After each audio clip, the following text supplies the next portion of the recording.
Graça e paz, graça e paz. Boa tarde, Deus abençoe a todos. Estamos falando de boas notícias. Boas notícias é o que significa evangelho. Evangelho, boas notícias, boas novas da salvação. Boas notícias apresentadas através do evangelho de Mateus. Nós ainda estamos no capítulo 4 do evangelho de Mateus, que descreve o início do ministério de Jesus Cristo, logo após ele ter sido batizado por João Batista, né?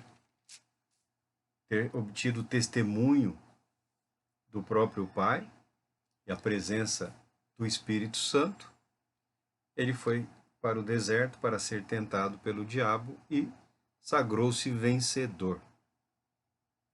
Estabeleceu assim, né, uma dinâmica, um espaço para iniciar o seu ministério. Ele inicia vencendo Satanás, como que, de alguma maneira, é difícil transmitir em palavras, mas como que afastando para distante o poder das trevas, né? Abrindo uma brecha no reino de Satanás, no domínio de Satanás, e inicia o seu ministério, a princípio chamando os seus discípulos. Aqui nós tivemos 4 que foram chamados. Primeiro foi Pedro e André, né, os irmãos pescadores, no Mar da Galileia, no Lago de Genezaré, e logo em seguida 2 outros irmãos, Tiago, filho de Zebedeu, e João, que estavam consertando as redes no barco do pai, também pescadores. Quatro pessoas relacionadas, vinculadas à atividade da pesca, muito comum naquela região. Viviam, ganhavam seu sustento dessa maneira. Com Jesus chegando, com o poder do Espírito Santo, criado espaço para a proclamação do Evangelho do Reino, né? As mentes até então cegas, obscurecidas, confusas, mas aguardando, né? Vivendo na esperança, na expectativa de que Deus de alguma forma cumprisse o que havia prometido, Jesus se apresenta como o cumprimento da promessa do Pai. Nesse instante, sem que Satanás pudesse fazer oposição de imediato, muito embora os seus parentes, os familiares, houvessem tentado matá-lo, né, quando ele se apresentou como aquele que foi prometido pelo profeta Isaías, né, levaram ele até um monte e queriam jogar ele morro abaixo, lá em Nazaré. Essa foi a grande objeção, né, da família, né, dos parentes próximos. Mas o ministério de Cristo iniciou-se na unção, no poder, na graça do Espírito Santo. Chamou de início esses 4. Na sequência, os outros vão aparecendo e vão surgindo. Mas aqui, a maneira como o ministério de Jesus se apresenta é que chama a nossa atenção. No versículo 23, capítulo 4, diz: E percorria Jesus toda a Galiléia, ensinando nas sinagogas, pregando o evangelho do reino e curando todas as enfermidades e males entre o povo. E sua fama correu por toda a Síria, e trouxeram-lhe, então, todos aqueles que sofriam, acometidos de várias enfermidades e tormentos, os endemoniados, os lunáticos e os paralíticos, e Jesus os curava. E uma grande multidão da Galiléia, Decápolis, Jerusalém, Judéia e de além do Jordão seguia Jesus. Graças a Deus pela sua palavra, que ele nos abençoe na meditação nesse texto. Com a graça de Deus, nós damos sequência às boas notícias, à apresentação do Evangelho do Reino, os acontecimentos significativos da vida, ministério de Jesus Cristo, conforme relatado aqui no Evangelho de Mateus. E a apresentação de Mateus é uma apresentação bastante interessante. Por quê? Porque logo de início, o ministério de Jesus Cristo, ele atinge a uma amplitude de pessoas nas suas necessidades, nos mais variados aspectos, seja de conhecimento, seja de cura, seja de libertação, né? Porque aqui diz que Jesus percorria a Galiléia e ensinava nas sinagogas. A sinagoga era a, o cerne, o coração da vida judaica. A sinagoga é o elo da comunidade judaica. Ainda hoje o é. Então a comunidade era o lugar de oração, a sinagoga era tudo. E também lugar de instrução, lugar de ensino, onde as pessoas buscavam o conhecimento da palavra de Deus no que diz respeito às profecias, aos ensinos dos profetas. E Jesus Cristo percorria as cidades daquela região ensinando nas sinagogas, porque há uma necessidade de ensinamento, há uma necessidade de conhecimento da verdade, há uma necessidade muito grande de conhecimentos das doutrinas adequadas de forma saudável e coerente com as Escrituras. Essa carência era muito grande, essa carência continua até hoje sendo muito grande. A dificuldade de aplicar o texto da palavra de Deus de maneira que o contemporâneo o compreenda é uma realidade de todas as épocas, de todas as gerações. Dizer que assim foi no dia dos profetas, ou dizer assim foi no dia dos apóstolos, ou falar assim foi no tempo das missões na Ásia. Isso não significa que essa verdade, da maneira como foi apresentada para aquela realidade, não precise ser trabalhada para fazer sentido na nossa realidade de hoje. Nós sabemos, no mundo de hoje, acho que está terminando a Paralimpíada, teve Jogos Olímpicos há tempos atrás, e eu ainda sou bastante jovem para saber que esse negócio de esteroides, de anabolizantes, é relativamente recente. Muito embora as pessoas sempre tenham tentado, de alguma maneira, turbinar o seu desempenho físico. Né? Foi triste ver, ao longo dos anos, dos jogos, né? E ainda hoje na vida esportiva, atletas que burlam as regras, que burlam a lei, né? Que se entopem de medicamentos ou substâncias com o objetivo de terem um desenvolvimento físico aprimorado, acelerado, mais avantajado, de obter alguma vantagem fora das regras permitidas. Na vida espiritual também é assim. No que diz respeito à espiritualidade, isso também acontece. Muitas pessoas tentam turbinar o seu conhecimento com doutrinas estranhas à palavra de Deus, os perigos, né, que as mentes correm. Muitas pessoas tentam complementar ou aprimorar, né, a sua dinâmica espiritual, experimentando de práticas e de atos que são incompatíveis com o que a palavra de Deus ensina. Por quê? Porque eles querem ter um resultado rápido, né? Quer ser aquela pessoa lá no gás, na unção, no poder, né? E, via de regra, resulta em fracasso. Via de regra, resulta em fiasco. Via de regra, resulta em experiências mal-sucedidas, em vidas e mais vidas arruinadas, mentes comprometidas, né? Almas corrompidas, famílias destruídas. Porque Deus tem um modo específico de agir. E Deus não se acelera, Deus não se apressa porque nós acreditamos que ele tenha que se apressar. Deus age exatamente da maneira como ele se programou para agir. Deus tem uma agenda preparada desde antes da criação do universo. E essa agenda tem se cumprido dia após dia. Os fatos que dizem respeito à vinda do Filho de Deus estão aí, para nós compreendermos, para nós analisarmos, para nós buscarmos sabedoria, entendimento e buscarmos discernimento para vivermos de maneira adequada e compatível com aqueles que aguardam a vinda do Filho de Deus.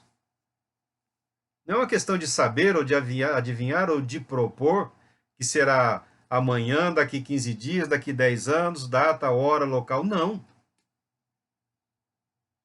Porque o dia da vinda do Senhor, ele está certo.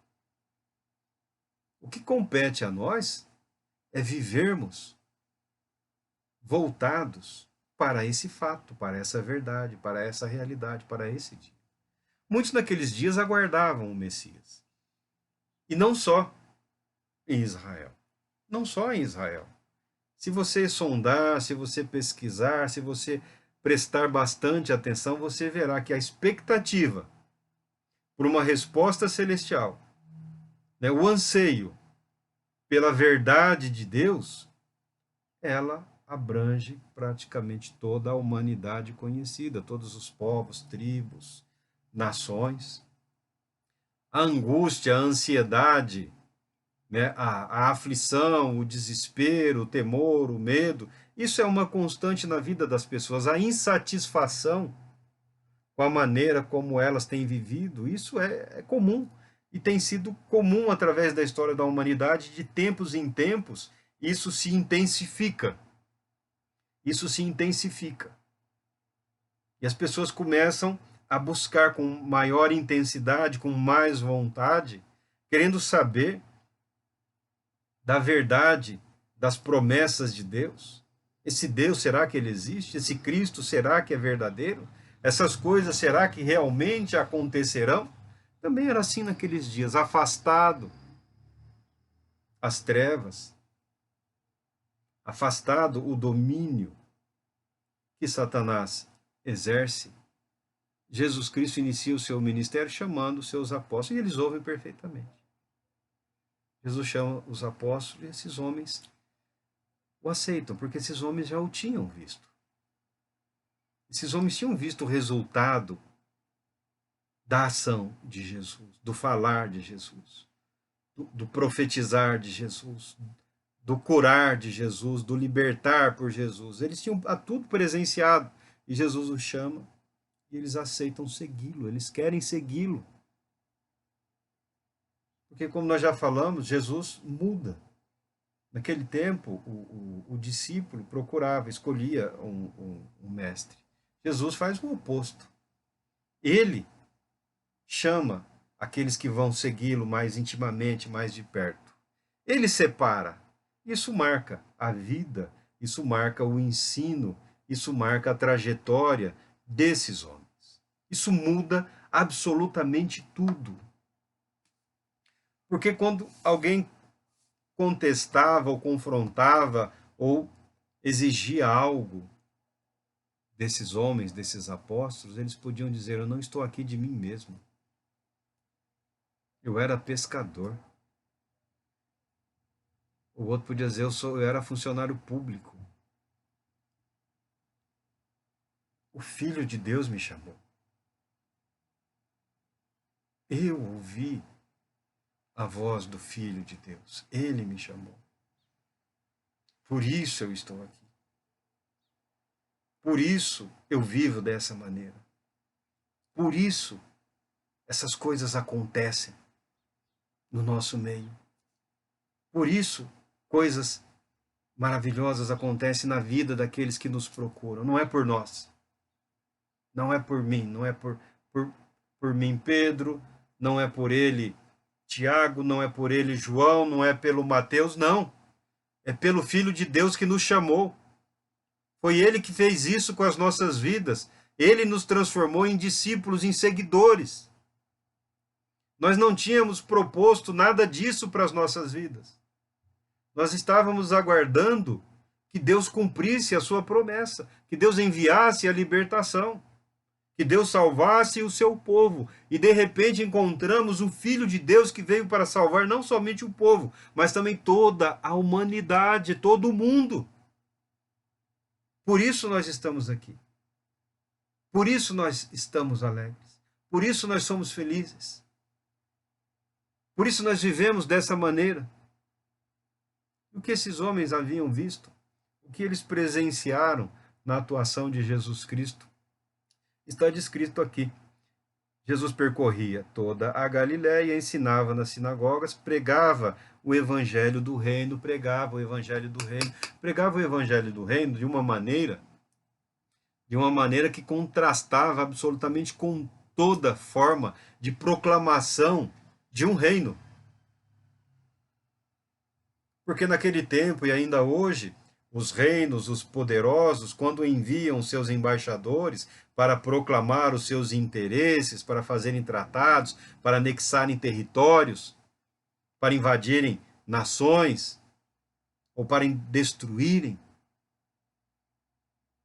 eles demonstram o seu poder, o seu exército, as suas máquinas de morte, as suas máquinas infernais, de maneira a tentarem evitar, entre aspas, a guerra, mas fazer com que o outro se submeta à vontade deles. O poder dos reinos terrestres, dos reinos terrenos, dos reinos da terra, o poder mundano, o poder deste mundo, é o poderio bélico.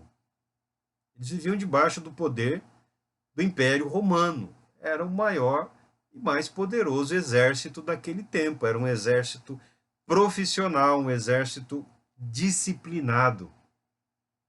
Eram soldados, eram exército e eram também uma maneira de Roma expandir o seu domínio, o seu império, porque aqueles homens muitas vezes nem regressavam mais para casa depois de muito tempo de luta, de batalhas, envelhecidos, cansados. O raciocínio de todo mundo que fica muito tempo longe é: não tem ninguém me esperando, vou voltar para quê? Vou voltar para quê?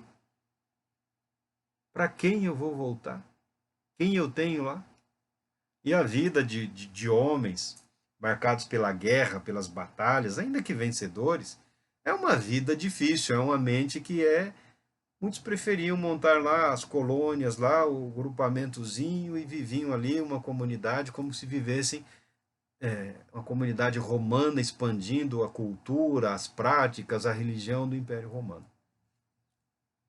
Quando Jesus apresenta o evangelho do reino, ele apresenta de uma forma completamente nova, inédita. Começa em você. Começa em você. Começa a ganhar forma, força e poder através da sua vida. Ganhando você, o reino de Deus cresce, se expande, toma forma, invade o reino inimigo.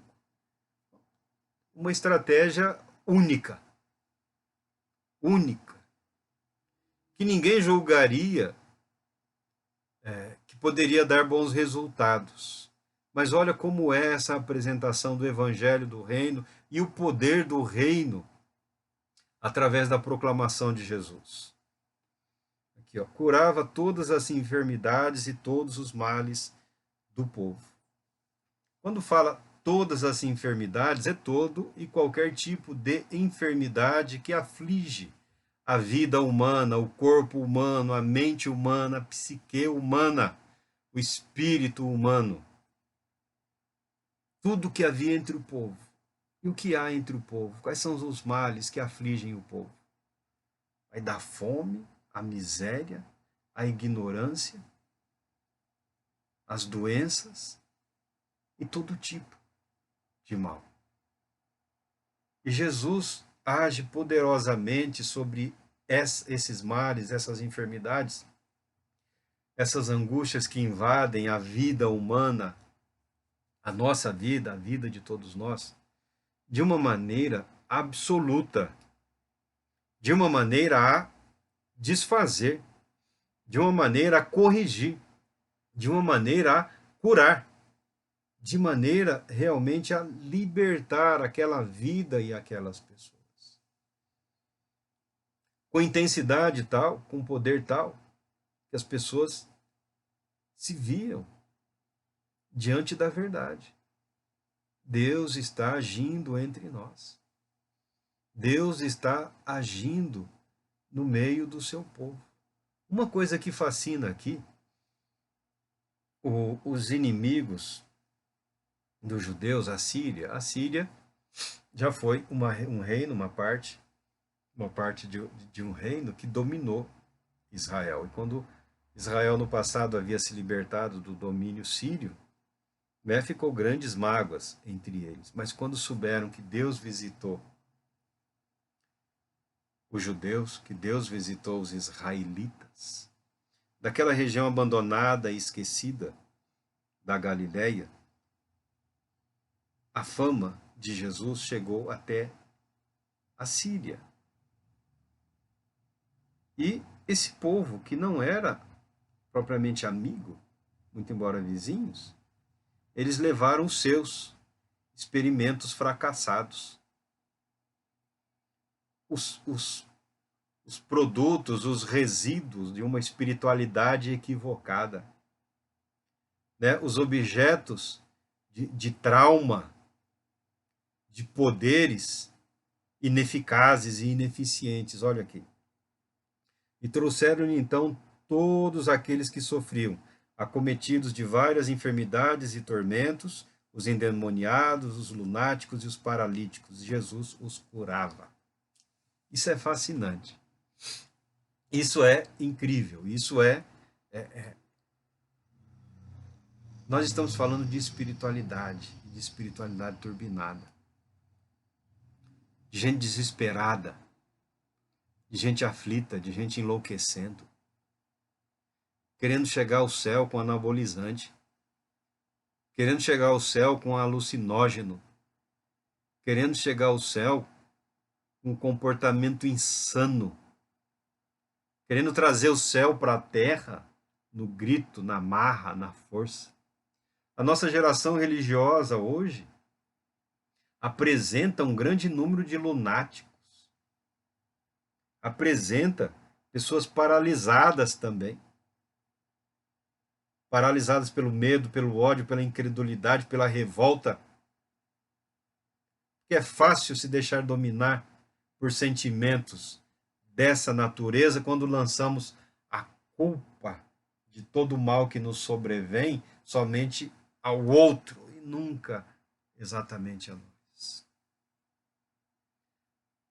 Aí os sábios, os entendidos, os doutores da graça, que eu chamo os doutores da graça, porque se entre os judeus eram os doutores da lei, nós temos os doutores da graça, os doutores do evangelho, os que sabem mesmo, têm um profundo conhecimento. Homens, muitos homens, dezenas deles em todas as gerações, que merecem ser lidos, que merecem ser pesquisados, mentes que se debruçaram sobre a palavra de Deus e estudaram. Muitos deles fiéis, tementes a Deus, homens incrivelmente religiosos, mas alguns também se deixam levar pela desculpa, como muitos de nós nos deixamos levar pela desculpa.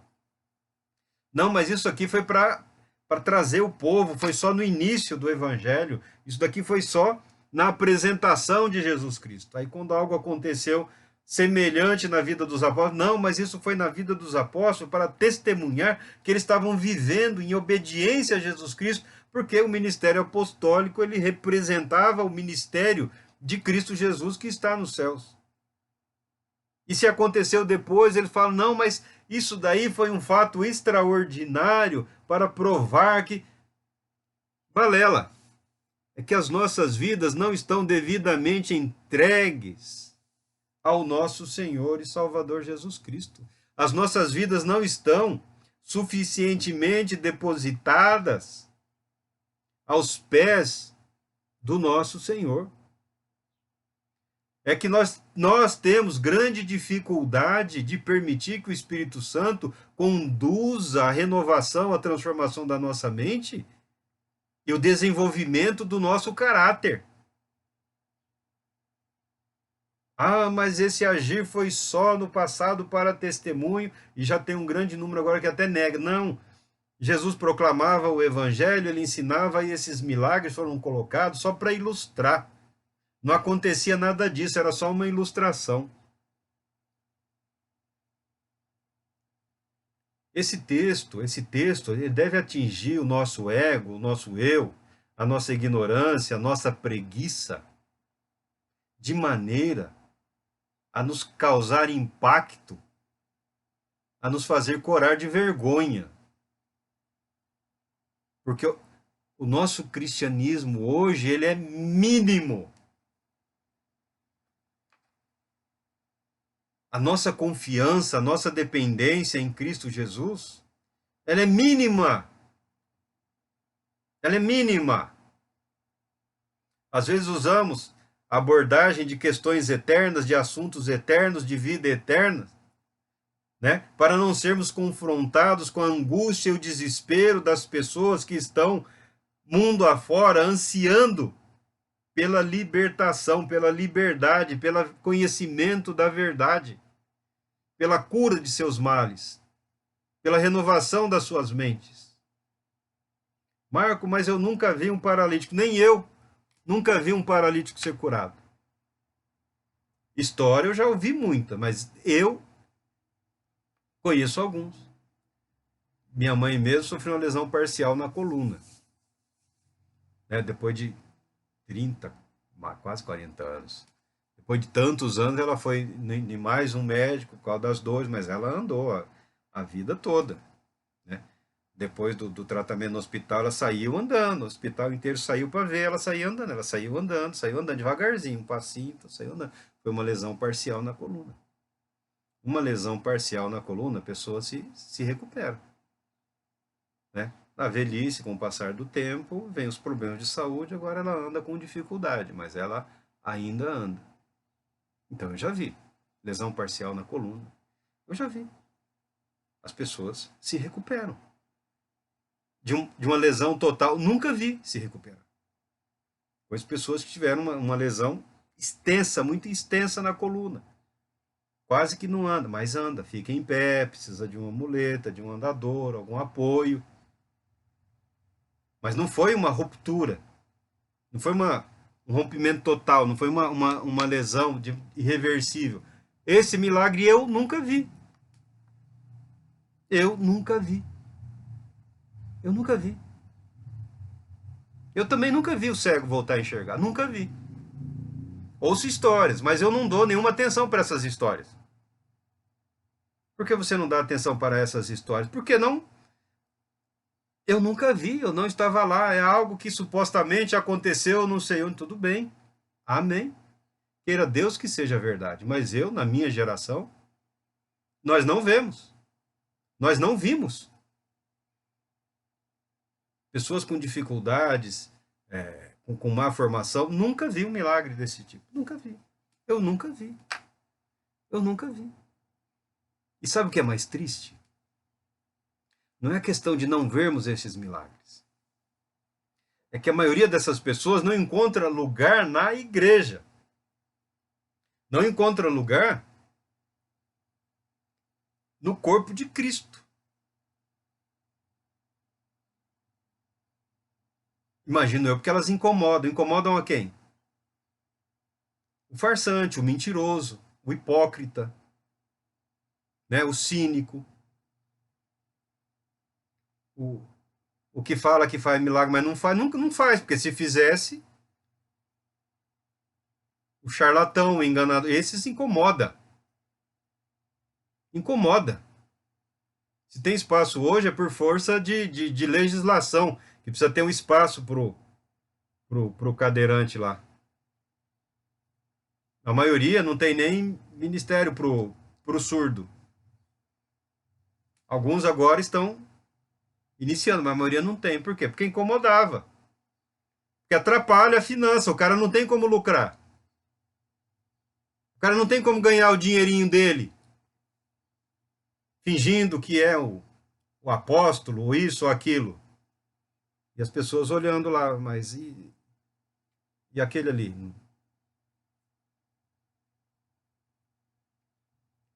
O ministério de Jesus Cristo,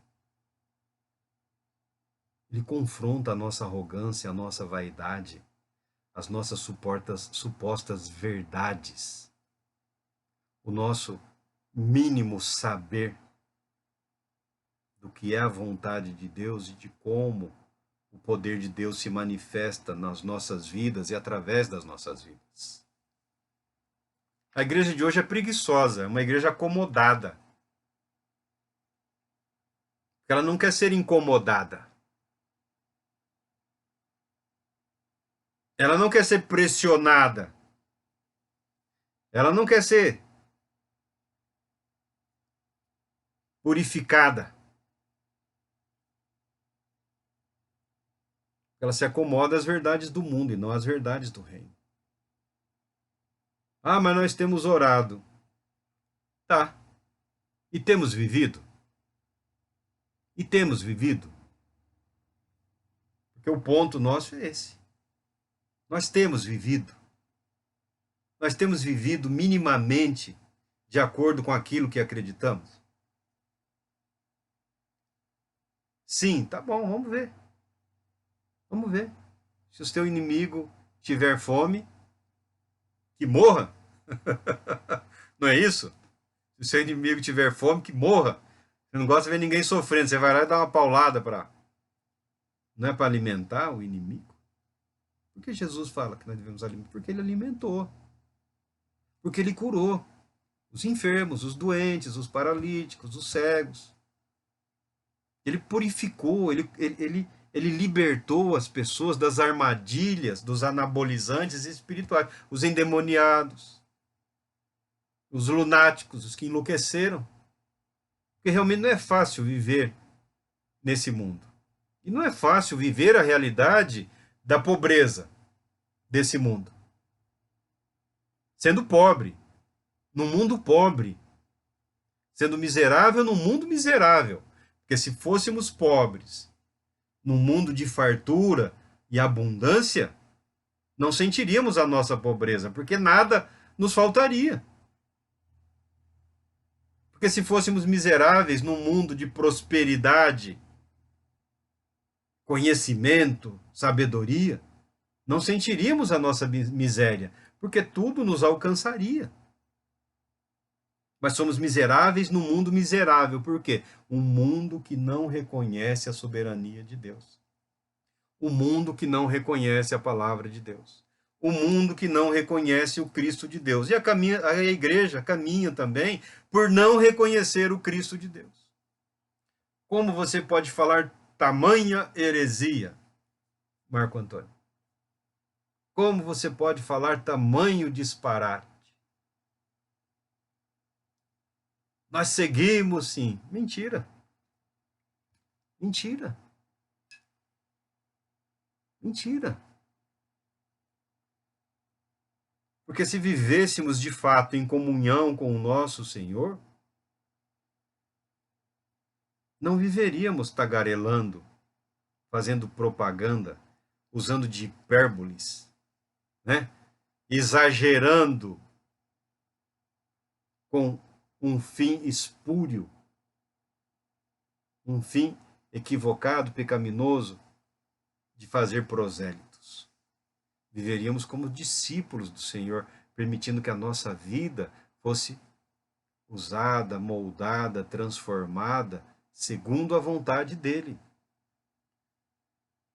As pessoas falam do poder de Deus, do poder do... O apóstolo Paulo diz, não me envergonho do Evangelho. Eu não tenho vergonha do Evangelho, porque o Evangelho é o poder de Deus.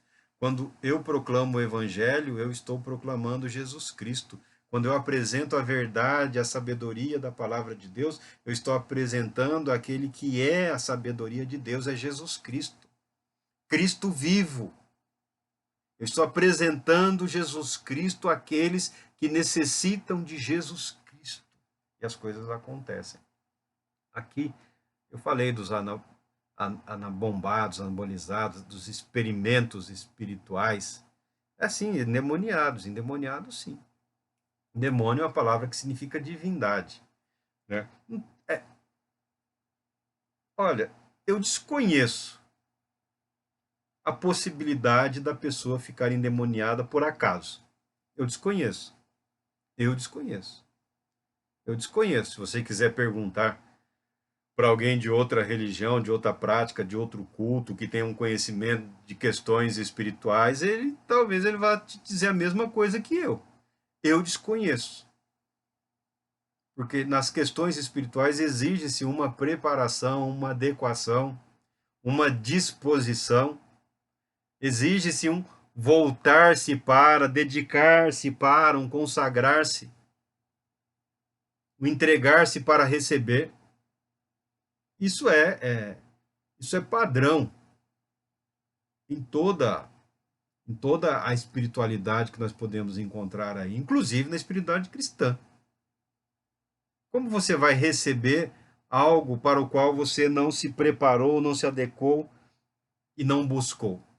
É assim, você está andando e cai na sua cabeça? Você está dormindo e cai na sua vida? Não. Exige-se uma preparação.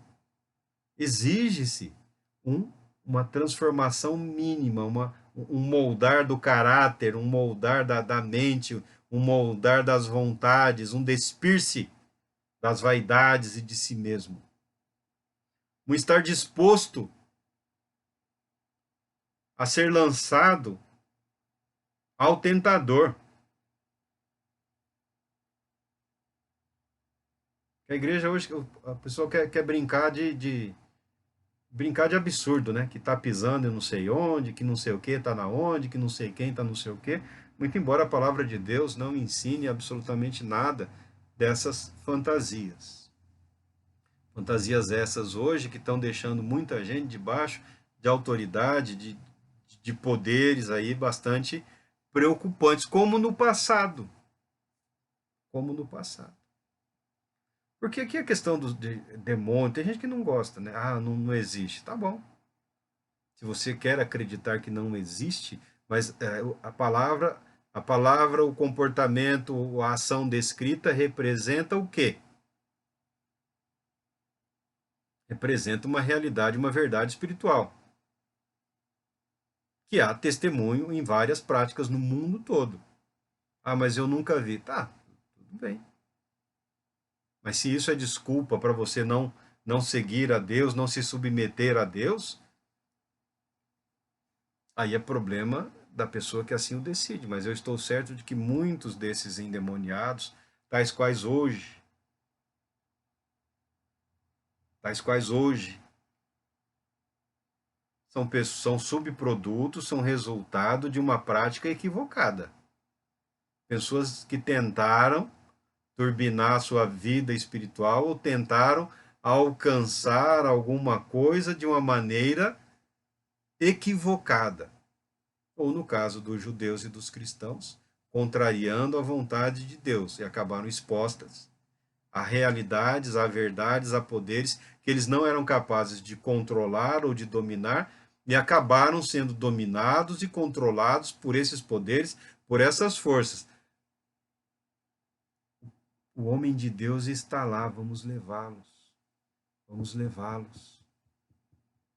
Jesus Cristo, eu estou fazendo uma análise aqui com base em informações, em material, em conhecimento, em coisas que nós temos e podemos falar dessa maneira, para confrontar o que nós podemos falar, o que nós podemos entender ou interpretar com o agir de Jesus. Ele não ataca nenhuma dessas pessoas. Jesus não ataca os enfermos. Jesus não ataca os endemoniados. Jesus não ataca os atormentados de espírito. Jesus não ataca os perturbados, os lunáticos. Jesus não agride o desespero de ninguém. Jesus não ofende absolutamente ninguém. Ele não ergue a voz para dizer: vocês não deviam ter feito isso, não deviam ter ido para aquele lugar, não deviam ter se submetido a estas ou aquelas práticas. Ele se apresenta. Ele se apresenta como o Salvador. Ele se apresenta como aquele que é o poder de Deus para curar e para libertar. E o que ele faz? Ele cura e ele liberta. Qual é a necessidade de dizer para alguém que está endemoniado que você está endemoniado porque você foi procurar? Qual é a necessidade? Nenhuma. Qual é a necessidade de explicar a doença? Qual é a necessidade de explicar a perplexidade? Qual a necessidade de explicar o desespero? Qual a necessidade de explicar o medo? Jesus é a cura. Jesus é a libertação. Jesus é a vida eterna. Assim ele inicia a apresentação do Evangelho do Reino, com o poder do reino invadindo a vida das pessoas, iluminando mentes, corações, trazendo a verdade que conforta, que consola, que fortalece, que edifica, curando as enfermidades do corpo, curando as enfermidades da mente, libertando as almas perturbadas, ansiosas, desesperadas, que se envolveram em práticas equivocadas, libertando, curando, salvando, dando vida. Vida. O Evangelho do Reino é o Evangelho da vida eterna. O Evangelho do Reino é o Evangelho da vida plena, da vida abundante, da vida de paz, da vida de alegria, da vida de esperança, da vida de fé, da vida que tem o conhecimento, não só de que Deus existe, não só de que há maneiras para provar a necessidade da existência de Deus. Não. Da vida que estabelece uma comunhão com o Deus verdadeiro, através da fé em Cristo Jesus. Esse é o Evangelho do Reino. Esse é o poder do Evangelho do Reino. Essa é a liberdade, essa é a libertação, essa é a cura. Esse é o poder do Evangelho de Jesus Cristo. Por isso que eu falo, eu sempre tenho dito, Jesus Cristo entra em qualquer aldeia deste país ou de qualquer outro. Jesus Cristo tem a porta aberta em qualquer sociedade deste planeta, desta terra. Porque Ele é vida. Porque Ele é vida, vida plena, vida abundante, que nos traz a paz, que nos traz a alegria, que nos traz a certeza de que nós existimos para Deus. Os pobres da Galiléia, os inimigos do território vizinho da Síria, das outras regiões, das outras cidades, os esquecidos, os abandonados, mas não por Deus. E não pensemos que é só os esquecidos e os abandonados. Entre os fariseus, havia aqueles que se assentavam para ouvir os ensinamentos de Jesus. Nem todos para criticar ou para zombar. Entre os soldados romanos, havia aqueles que procuravam o mestre, o rabino, para ouvir os ensinamentos dele. Estrangeiros, homens e mulheres que viajaram dias e noites para confirmar a verdade de que Deus se importa. Meu irmão, dedicar-se ao Evangelho do Reino é dedicar-se àquele que se importa com você, aquele que sabe quem realmente você é e aquele que sabe realmente tudo aquilo que você pode e vai ser através da fé em Cristo Jesus. Que Deus te abençoe, que Deus te proteja, que Deus te dê a paz. Boa tarde.